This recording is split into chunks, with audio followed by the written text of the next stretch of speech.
But guys, coming up first to the stage, please give it up for the very hilarious Zack Slaff, everybody!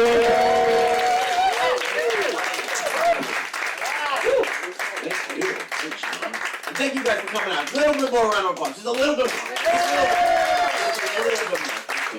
Okay, that is enough. Okay, there we go. Shawn, first of all, this. I've always loved Soup of the Day. This is a great show, man. You know, you capability of bringing stand-ups and improv together in the same show, uniting us together. This guy should be sent to Ukraine now. I think he could solve the conflict. All right. Oh man. So you know, some comics like to talk about conspiracy theories, right? It's not really my thing, but I get it. It can be fun. So I was talking to some comics recently, and the conversation of the moon landing came up. He brought up the moon landing, and he said, Zach, you do know that the moon landing was actually fake and was directed in 1969 by Stanley Kubrick, right?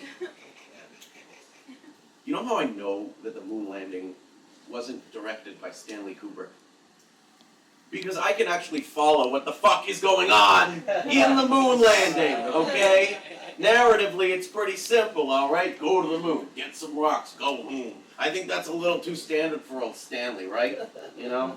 Whole thing is done in 90 minutes. It's more like a Pixar movie, if anything.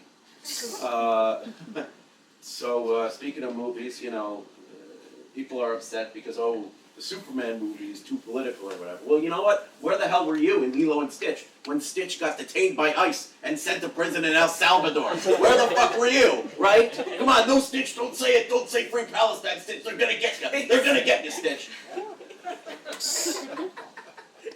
You just wrote an op-ed guy. It's just a little girl's best friend. That's all he is. Yeah, I love a few other movies. I don't know if people like classic movies in here, but The Sound of Music is probably one of my favorite movies. What a great film. Seriously, what a great movie. Definitely one of the best musicals of all time, but I would argue that The Sound of Music would be even better without the Nazis. Right? Because then it's just a movie about some guy who's fucking his nanny, which honestly is a lot more relatable and is pretty much what's all in my Pornhub searches. So, you know, it's funny how that works. Yeah, really, no kidding. So, pivoting a little bit, I'm a fan of like pop music, right? Some people call it like pop girly music or whatever. So I like Sabrina Carpenter and I like Chappell Roan, right? And you know, they have very different approaches and styles to their music.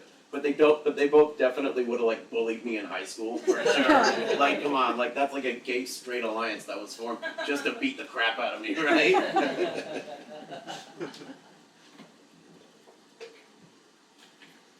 Water break. Okay. It's okay. There's no stool. I'm just pretending there's one. Yeah. So I see all this discourse now about WNBA because you know people are like throwing dildos, they're projectile dildos at WNBA games, trying to hit the players. And like, yeah, that's awful, but at the same time, I don't really get the discourse because, you know, women have been throwing their pussies at NBA players for years and nobody really said anything about that. I had to go from the pro-feminist joke to the not feminist joke. It's okay. It's all right. We're not gonna dive too deep into that. It's okay. So I've noticed recently that a lot of people are going to ChatGPT with all their problems because they can't afford therapy, right?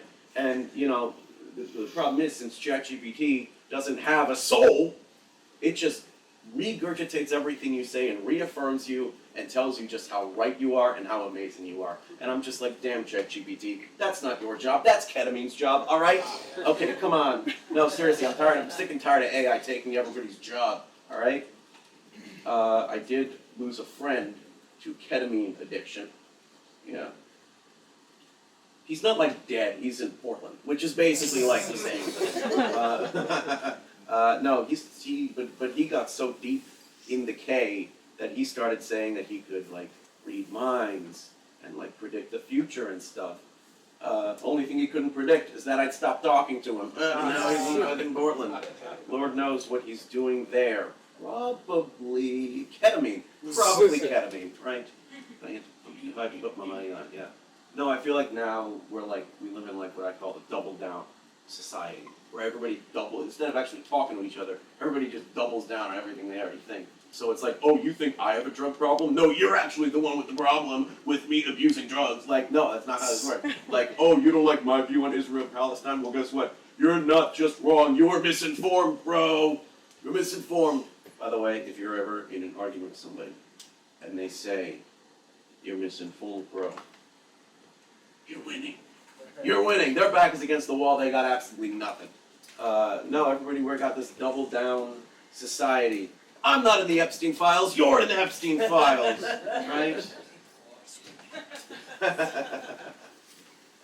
So they say we're in this epidemic of lonely men. I don't know. You seem like fine people. No, they say it's an epidemic of lonely men. Wouldn't that be a great name for like an all-incel boy band? Or like an album or something? No, there's like this, they say men are more depressed than ever.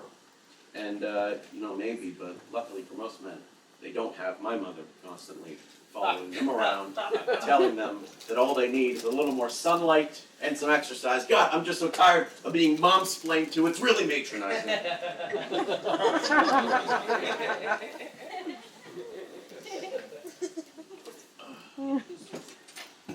Now I'm seeing this shit online about these whites-only towns online. They're talking about these towns where they're letting only white people in. Based on the number of black people in my high school, I thought I grew up in one of those, but apparently not. No, my high school was mostly Jewish and Asian. So, every college application was like a sperm race. Me. That's fucking stupid.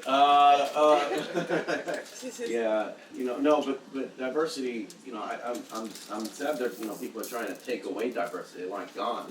Because it's like diversity matters a lot. It means a lot to us. You know how I know that? Because white people love watching videos of black people reacting to stuff. You ever watch a white person react video? It's a fucking disaster, okay? We are weird. We're weird, and we don't look good on camera. I'll find that out later. Shout out to Helen Keller, by the way. I don't know if she's here or not. It's kind of dark. But, in my book, Helen Keller, God, she's the best. She's one of the goats. You got LeBron, Jordan, Keller. In my book, Helen Keller never, ever, Helen Keller one time, believe this or not, Helen was heckled during a speech. Completely unfazed. What a pro. What a pro's pro. So a little about me. I'm a person with ADHD. Yes, I'm sure we all know that. We know what that is at this point. I think that, people with ADHD, they love certain things. I love basketball. I think basketball is the best sport for people with ADHD. Ball's always moving. All constant action. Ads fucking everywhere. Always stimulating, right? Does anybody want to guess what the worst sport is for people who have ADHD? Golf. Golf. Yes. Usually somebody says baseball. Maybe a couple weird people say cricket. But yeah, the answer is golf. Golf is so fucking boring, guys. It's slow. Nothing happens, and the announcers, honestly, I don't even think they want to be there. So I'm going to do a little demonstration for you of golf, all right?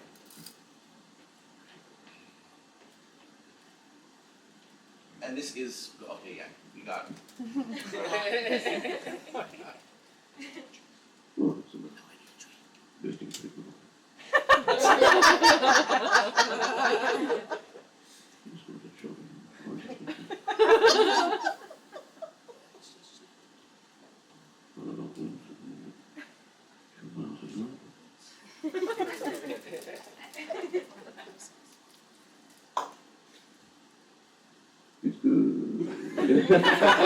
All right, up and Zack, everybody. Have a great night.